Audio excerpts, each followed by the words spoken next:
ఈ ఏడాది మిరప రైతులకు కష్టాలు ఎక్కువ అవుతున్నాయి. గత ఏడాది కంటే ఈ ఏడాది మార్కెట్ ధరలు పూర్తిగా తగ్గిపోయాయి. ఏకంగా 21,000 ధర ఉండగా ప్రస్తుతం క్వింటా ధర 14,000 కంటే తక్కువగా ఉంది. ఒక్క క్వింటాల్ ధర 7,000 కంటే పైగా తగ్గడం వల్ల రైతులు తీవ్ర ఆందోళనకు గురవుతున్నారు. ఎకరాకు 15 నుంచి 20 క్వింటాల మధ్య దిగుబడి వస్తున్న నేపథ్యంలో రైతులకు గిట్టుబాటు ధర మరో సమస్యగా మారింది. దక్షిణ భారతదేశంలో చాట్‌జీపీటీ వినియోగంలో తెలంగాణ రికార్డు సృష్టించింది. తమిళనాడు, కర్ణాటక రాష్ట్రాలను వెనక్కి నెట్టి తెలంగాణ టాప్లో నిలిచింది. తెలంగాణకు 100 స్కోరు సాధించగా ఇతర ఐటీ సెక్టార్లో బలమైన రాష్ట్రాలైన తమిళనాడు 94, కర్ణాటక 92, మహారాష్ట్ర 85, కేరళ 81 తర్వాతి స్థానంలో నిలిచాయి. ఐటీ రంగంలో బలమైన ప్రాంతాలు అధికంగా చాట్‌జీపీటీపై ఆసక్తి చూపుతున్నాయి. స్టాక్ మార్కెట్లు భారీ నష్టాల్లో కొనసాగుతున్నాయి. ఈ నెల 11, 12 తేదీల్లో మరిన్ని దేశాలపై టారిఫ్స్ అమలు చేస్తామన్న ట్రంప్ ప్రకటనతో సూచీలు కుదేలయ్యాయి. నిఫ్టీ 23,452, సెన్సెక్స్ 77,514 వద్ద ట్రేడ్ అవుతున్నాయి. అయితే ఎఫ్ఎంసీజీ షేర్లకు మాత్రం డిమాండ్ ఉంది. తెల్లవారుజామున 4:20కి మాదాపూర్లోని మెట్రో పిల్లర్ 1710 వద్ద కారు పల్టీకొట్టింది. స్థానికుల వివరాల ప్రకారం వేగంగా వచ్చిన ఓ కారు డివైడర్ను ఢీకొట్టి దాదాపు 50 మీటర్ల మేర రోడ్డుపై ఈడ్చుకెళ్లింది. కారులో ఉన్నవారు మద్యం తాగి ఉన్నారని తెలిపారు. సమాచారం అందుకున్న పోలీసులు ఘటనా స్థలానికి చేరుకొని దర్యాప్తు చేస్తున్నారు.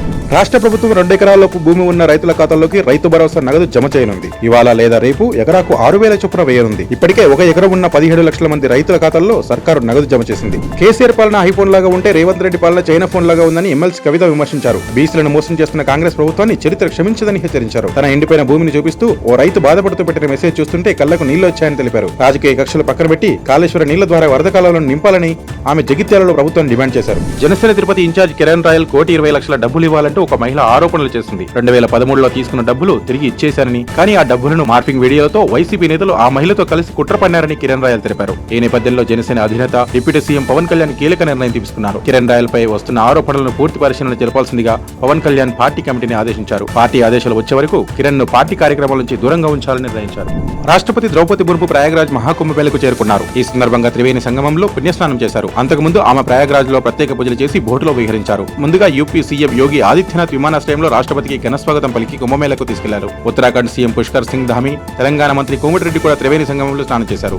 ప్రజారాజ్యం పార్టీ జనసేనగా రూపాంతరం చెందిందని మెగాస్టార్ చిరంజీవి అన్నారు. లైలా ప్రీ రిలీజ్ ఈవెంట్ లో ఆయన మాట్లాడారు. విశ్వక్ తండ్రి రాజు ప్రజారాజ్యం పార్టీ నేతగా ఉన్నారని తెలిపారు. 15-18 ఏళ్ల నుంచి ఆయన కుటుంబంతో సత్సంబంధాలు ఉన్నాయన్నారు. ఈ క్రమంలో జై జనసేన అని చిరంజీవి అన్నారు. జనసేన పార్టీ పట్ల తనకు సంతోషంగా ఉందని పేర్కొన్నారు. హైదరాబాద్ మార్కెట్లో పసిడి ధరలు మళ్లీ పెరిగాయి. 22 క్యారెట్ల 10 గ్రాముల బంగారం ధరపై 350 పెరిగి 79,800గా నమోదైంది. 24 క్యారెట్ల 10 గ్రాముల బంగారం ధరపై 390 పెరగడంతో 27,060 రూపాయలకు చేరింది. మరోవైపు కేజీ వెండి ధర 1,07,000కు పలుకుతుంది. ప్రతిష్టాత్మక ఛాంపియన్స్ ట్రోఫీకి ముందు టీమిండియాకు పెద్ద హూరట. కెప్టెన్ రోహిత్ శర్మ తిరిగి ఫామ్ లోకి రావడం, ఇంగ్లాండ్తో 2 వన్డేల అద్భుత శతకంతో చెలరేగి ఇటీవల వచ్చిన విమర్శలకు బ్యాట్తోనే సమాధానం చెప్పాడు. అయితే కోహ్లీ మాత్రం మరోసారి అదే ఆట తీరుతో నిరాశపరిచాడు. రషీద్ బౌలింగ్ లో 5 పరుగులకే పెవిలియన్ చేరాడు. దీంతో కోహ్లీ తిరిగి ఫామ్లోకి రావాలని అభిమానులు కోరుతున్నారు.